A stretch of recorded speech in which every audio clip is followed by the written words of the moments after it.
ይህን መልእክት አሜን ብሎ ለተቀበለ እግዚአብሔር እንደ እምነቱ ያድርግለት። ፈርሷል ላላችሁት ትዳር አብቅቶለታል፣ ላላችሁት ሥራ አብቅቶለታል፣ ከዚህ በኋላ ተስፋ የለውም ላላችሁት ነገር በሙሉ በኢየሱስ ክርስቶስ ስም ይሄ መልእክት ትንሣኤን ያምጣላችሁ።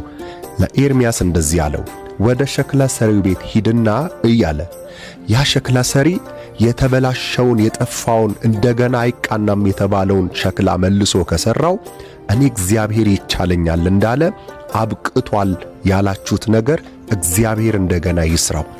ለተአምራት ሁኑ። እግዚአብሔር ምስክርነት ያሰማችሁ፣ ጭንቀታችሁን ሐዘናችሁን ያስረሳችሁ። የእንደገና አምላክ እንደገና ነገራችሁን ይስራላችሁ። ታዲያ እንዲህ አይነት መልእክት እንዲደርሳችሁ ይህንን ቤት ፎሎ አድርጉ፣ ኮፒ ሊንክ አድርጉ። ተባረኩ።